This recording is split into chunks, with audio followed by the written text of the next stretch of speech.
हम भाई की, बाप की, शोहर की, बेटे की इज्जत हैं, लेकिन हमारी कोई इज्जत नहीं। ये अल्फाज हैं लाहौर की उस औरत की जिसका गैंगरेप कर दिया गया था। हमारे माशरे में औरतों के हवाले से मुख्तलिफ गलत फहमियाँ पैदा कर दी गई हैं, जिनकी वजह से औरतों के बारे में काफ़ी लोग गलत सोच रखते हैं। उनमें सबसे बड़ी गलत फहमी यह है कि औरतें सिर्फ घर का काम करेंगी, घर में ही रहेंगी। दूसरी बड़ी सबसे गलती यह है कि औरतें ज़्यादा जज्बाती होती हैं, लेकिन मर्द लॉजिक या मंतक से सोचते हैं। यह भी एक बहुत बड़ी गलतफहमी है कि औरतें जिस्मानी तौर पर कमज़ोर होती हैं और मर्द जो हैं जिस्मानी तौर पर बिल्कुल ही ताकतवर होते हैं। लीडरशिप रोल्स में भी औरतों को नज़रअंदाज किया जाता है, ये कहकर कि औरतें लीडरशिप रोल्स को अच्छी तरह से नहीं निभा सकती। इन सारी सोचों की मदद से औरतों को नज़रअंदाज कर दिया जाता है और उन्हें कमतर दिखाया जाता है। कहानी यहाँ पर नहीं रुकती। ड्रामाज, एंटरटेनमेंट इंडस्ट्री और न्यूज़ भी औरतों को कमतर या कमज़ोर दिखाने में कोई कसर नहीं छोड़ते। पीटीवी का एक पुराना ड्रामा है जिसका नाम है मन चलेगा सौदा। इसे इशफाक अहमद ने लिखा है। इसमें एक किरदार होता है जो कि बड़ी लेवल पर पहुंच चुका होता है। उसे साइंस और जो दूसरी एरियाज हैं ज़िंदगी की, उसके ऊपर बड़ा ही अबूर हासिल होता है। लेकिन उस बंदे की जो सोच होती है वो भी औरतों के बारे में बड़ी नेगेटिव या नकारा होती है। वो औरतों के बारे में हर वक्त गलत सलत बातें करता रहता है। इससे आप अंदाज़ा लगा सकते हैं कुछ ड्रामे ऐसे हैं जिन्हें में कुछ लोगों को मुफक्किर दिखाया जाता है, वो भी औरतों के बारे में बड़ी बेतुकी और गैर ज़रूरी बातें करते हैं और औरतों के हवाले से नाकारा सोच फैलाते हैं। मेरा नाम है अल्ताफ महर। तो कैसे हैं आप लोग? आज हम जो मुख्तलिफ गलत फहमियाँ औरतों के हवाले से पैदा कर दी गई इस माशरे में, उनको बड़ी गहराई में जानेंगे। ये भी जानेंगे कि ये गलत फहमियाँ किस तरह पैदा कर दी गई हैं और किस तरह इनका हल निकाला जाएगा। अगर आप चाहते हैं कि जो औरतों के बारे में गलत फहमियाँ पैदा कर दी गई हैं उनको बड़ी गहराई में समझें और उनका हल निकालें, तो ये वीडियो पूरी देखिएगा, वरना आपको सही से पता नहीं लग पाएगा। औरत, कुड़ी, लड़की, वुमन, ये भी होमोसेपियंस जो कि इंसान की एक आम स्पेशी है, उसमें एक आम जेंडर है जिसका भी इस माशरे में उतना ही किरदार है जितना मर्द का है। लेकिन इसे मुख्तलिफ तरीक़ों से नज़रअंदाज कर दिया जाता है और इसके बारे में मुख्तलिफ किस्म की गलत बातें की जाती हैं। औरत और मर्द में बिल्कुल ही थोड़ा सा फ़र्क है जिसे डाइवर्सिटी भी कहा जा सकता है। फितरत ने मर्द और औरत में थोड़ा सा भेद पैदा किया है, लेकिन इन दोनों के काम में कोई इतना ख़ास फ़र्क नहीं है।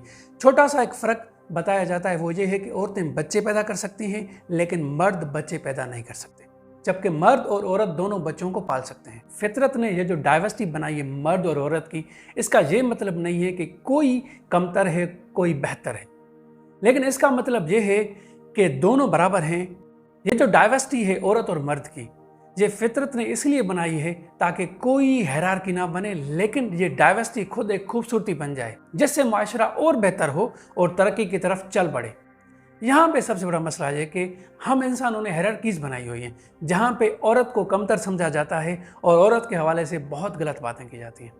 ये जो औरतों के बारे में गलत सोच पाई जाती है, सोच को समझने के लिए हमें नेचर और नर्चर को समझना पड़ेगा, यानी कि फितरत और पालना या परवरिश को समझना पड़ेगा।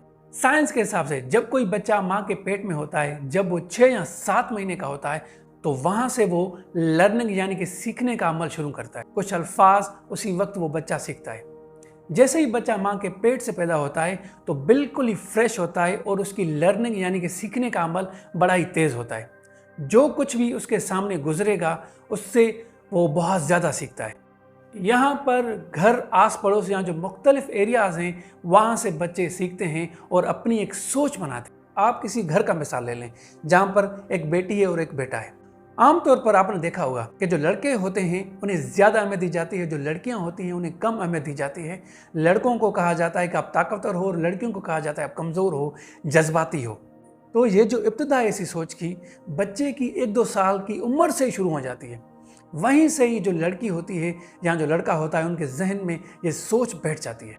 कुछ जगहों पे आपने ये बात सुनी होगी कि लड़कियां जो हैं पराई अमानत है, यानी कि दूसरे घर उनकी शादी हो जाएगी तो इसी की वजह से क्यों उनके ऊपर इतनी ज़्यादा इन्वेस्टमेंट की जाए, क्यों उन्हें पढ़ाया जाए या क्यों उन्हें स्किल्स सिखाए जाएँ।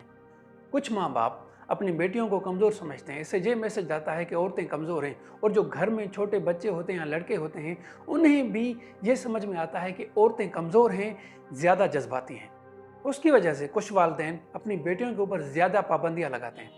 अगर कुछ घरों में औरतों के ऊपर तालीम, नौकरी या दूसरी पाबंदियाँ लगाई जाती हैं तो जो लड़के होते हैं वो भी वही कुछ सीखते हैं। आगे चलकर वो अपनी बहन, माँ या बीवी के ऊपर बहुत ज़्यादा पाबंदियाँ लगाते हैं और इसी की वजह से माशरा तबाही की तरफ चला जाता है। इन सारे मसलों में जो तेल के ऊपर आग का काम करता है वो है हमारी न्यूज़ और ड्रामा इंडस्ट्री। न्यूज़ और ड्रामा इंडस्ट्री में आप आए दिन देख रहे होते हैं कि अजीब किस्म के ड्रामे बनाए जाते हैं जिन ड्रामों में औरतों को भी कमज़ोर दिखाया जाता है। इसके अलावा आपने कुछ ऐसे केसेस भी देखे होंगे जहां पर अगर कोई बंदा अपनी बीवी को मारता है तो उनके जो बेटे होते हैं उनके ऊपर इसका बुरा असर पड़ता है। आगे चल के आपने ये भी देखा होगा कि कुछ केसेस में ऐसा भी होता है कि वो लड़के अपनी माँ को गालियाँ देते हैं, मारते हैं, या वो आगे चलकर अपनी बीवी को भी गालियाँ देते हैं या उसे मारते हैं। कुछ केसेस में ऐसा भी हुआ है कि वो आगे चलकर ये सोचते हैं कि क्यों वो अपने बाप वाला काम करें। इन सारी चीज़ों से आप ये अंदाज़ा लगा सकते हैं कि जो पालना या परवरिश है उसमें अगर कोताहियाँ हैं तो उसका कितना बुरा असर पड़ता है बच्चों के ऊपर। उनकी सोच भी वैसी ही बन जाती है जैसे माशरे की औरतों के बारे में सोच है। कहानी यहाँ पर नहीं रुकती। ये जो औरतों को नज़रअंदाज किया जाता है मुख्तलिफ चीज़ों को उन्हें कमज़ोर कहकर, तो इसका असर इकोनॉमी के ऊपर भी बहुत बुरा पड़ता है। पाकिस्तान को अगर देखा जाए तो पाकिस्तान में जो औरतों की एजुकेशन है वो 48% है लिटरेसी रेट के हिसाब से। लेबर फोर्स या मार्केट में औरतों के हवाले से अगर देखा जाए तो औरतें जो हैं 23% वर्क फोर्स का हिस्सा हैं। दूसरी तरफ पाकिस्तान को बांग्लादेश के हिसाब से अगर देखा जाए तो बांग्लादेश में 72% लिटरेसी रेट है औरतों का, और बांग्लादेश में जो वर्क फोर्स में औरतों का अहम किरदार है वो 40% के करीब है। आप अंदाज़ा लगा सकते हैं कि बांग्लादेश की क्या लेवल है और पाकिस्तान की क्या लेवल है। ये जो पूरा निज़ाम है इसने औरतों को धकेलने में कोई कसर नहीं छोड़ी, और इसका असर पाकिस्तान की इकनॉमी के ऊपर भी बहुत बुरा पड़ा है। तो इस पालना या परवरिश को अगर बड़ी गहराई में देखा जाए तो इसका जो असर है नस्ल दर नस्ल चलता है, यानी कि हर नस्ल में ये सोच जाएगी और ये माशरा और तबाही की तरफ जाएगा। औरतों के हवाले से पूरी दुनिया में क्या समझते हैं उसके हवाले से यूनाइटेड नेशंस की एक रिपोर्ट है। यूनाइटेड नेशंस की 2020 की रिपोर्ट में 75 ममालिक से डेटा ली गई थी। इसके मुताबिक 90% मर्द और औरतें औरतों के बारे में कुछ न कुछ गलत राय ज़रूर रखते हैं। इस रिपोर्ट के मुताबिक दुनिया का कोई भी मुल्क ऐसा नहीं जहां पर औरत और मर्द की बिल्कुल ही इक्वलिटी हो, यानी कि बराबरी हो। इस रिपोर्ट में यह भी बताया गया है जब मर्दों से पूछा गया कि वो औरतों से जॉब अच्छी करते हैं या नहीं, तो 50% मर्दों ने यह कहा कि वो औरतों से बहुत ज़्यादा रोल्स डिजर्व करते हैं, वो औरतों से ज़्यादा अच्छी तरह काम कर सकते हैं। जब इस डेटा को चाइना के हिसाब से देखा गया तो वहाँ पर 55% मर्दों ने यह कहा कि वे औरतों से अच्छा किरदार अदा कर सकते हैं लीडरशिप के हवाले से। आज भी अमेरिका जैसे मुल्क में भी सिर्फ 39% ऐसे लोग हैं जो ये समझते हैं कि औरतें अच्छी प्रेसिडेंट बन सकती हैं। वहाँ पर भी आज तक कोई भी औरत प्रेसिडेंट नहीं बनी। कुछ लोग बड़ी बेतुकी की बात करते हैं कि औरतों को स्पेशल सीट मिल जाती है, कतार में नहीं खड़ा होना पड़ता और उन्हें कुछ स्पेशल इज्जत दी जाती है।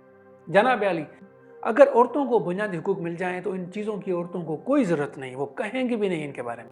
ये जो मुख्तलिफ किस्म के मिथ हैं जिनके बारे में कहा जाता है कि औरतें कमज़ोर हैं, कुछ नहीं कर सकती, उनमें सबसे जो पहला मिथ है घर की जिम्मेदारी सिर्फ औरतों की है। आप नज़र डालिए जहाँ जहाँ पर औरतों को मौका मिला है उन्होंने अपना किरदार अच्छा निभाया है। दुनिया के जो टॉप नोच या कामयाब मुल्क हैं उसमें जर्मनी, फिनलैंड, न्यूजीलैंड हैं। अगर आप इन कंट्रीज़ के ऊपर नज़र डालें तो जर्मनी में एंजेला मर्केल ने अपना अच्छा किरदार अदा किया था, और जो जसिंदा आर्डर्न हैं वो न्यूजीलैंड की प्राइम मिनिस्टर है। उन तीनों ममालिक को अगर आप बड़ी गहराई में जानेंगे तो तीनों ममालिक बाकायदा अच्छे चल रहे हैं और यहाँ पर काफ़ी बेहतर है चीज़ें दूसरे ममालिक से। दूसरी बड़ी बात यह कि औरतें ज़्यादा जज्बाती होती हैं।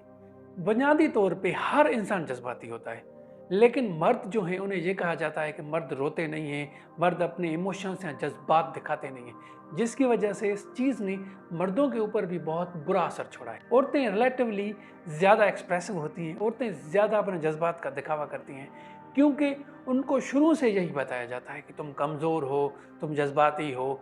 तो जाहिर है जिस इंसान को हर वक्त आप ये एहसास दिलाएंगे वो तो जाहिर है अपने जज्बात का इजहार करेगा, चाहे वो मर्द हो या औरतें हों। अगर इस चीज़ को भी देखा जाए कि औरतों को कहा जाता है कि औरतें कमज़ोर होती हैं, आमतौर पे औरतें कमज़ोर नहीं होती। किसी भी इंसान को अगर आप एक हफ्ते के लिए या कुछ अरसे के लिए ये कहना शुरू कर देंगे तुम कमज़ोर हो, तुम कुछ नहीं कर सकते, तुम अभागे हो, तो जाहिर है उसके ऊपर एक साइकोलॉजिकल असर पड़ेगा। उसकी जो पहले वाली पर्सनैलिटी है वो तबाह होना शुरू हो जाएगी। औरतों को जब वो 1 या 2 साल की बड़ी मुश्किल से होती हैं उन्हें ये कहा जाता है तुम कमज़ोर हो मर्द के हिसाब से, तो उनकी सोच में ये चीज़ आ जाती है, वो खुद को कमज़ोर महसूस करना शुरू कर देती हैं। अगर आप इंटरनेट पे सिर्फ ये टाइप करें कि female army officers, female athletes, तो आप हैरान रह जाएंगे कि मुख्तलिफ इलाकों से आप औरतें देखेंगे कि जो अपना अच्छा किरदार स्पोर्ट्स हो, साइंस हो, आर्मी हो यहाँ जो ज़िंदगी की मुख्तलिफ एरियाज़ हैं वहाँ पर अपना अच्छा किरदार निभा रही हैं। अगर इन मुख्तलिफ गलत फहमियों को देखा जाए तो इन्होंने बजाय कुछ बेहतर करने के तबाहकारियाँ की हैं और औरतों को पीछे धकेलने में अपना बुरा किरदार अदा किया है। मौजूदा हालात में पाकिस्तान हो या दुनिया का कोई भी ममालिक हो, अगर वो तरक्की करना चाहता है तो उसे औरतों को पजीराई देनी पड़ेगी और औरतों को अपने हुकूक देने पड़ेंगे, उनके लिए आसानियाँ पैदा करनी पड़ेंगी, वरना कोई भी मुआशरा आगे नहीं बढ़ेगा। इसका जो बेहतरीन हल है वो तालीम है और दूसरा है रवैयों को बेहतर करना। ये दोनों तरीके हैं जिनसे पाकिस्तान फ़ायदा ले सकता है और औरतों के बारे में मुस्बत सोच पैदा कर सकता है, जो कि पाकिस्तान की मईशत को आगे ले जाने में बड़ा ही अच्छा किरदार अदा करेंगे। आप क्या समझते हैं, आखिर ये सोच औरतों के बारे में कैसे पैदा होती है, क्या वजह हैं? अपनी राय ज़रूर दीजिएगा। अगर ये वीडियो अच्छी लगी आपको तो लाइक करें, कमेंट करें, दोस्तों के साथ शेयर करें और इस वीडियो को फैला दें। अगर आप नए हैं मेरे चैनल पर तो इसे सब्सक्राइब कर लें।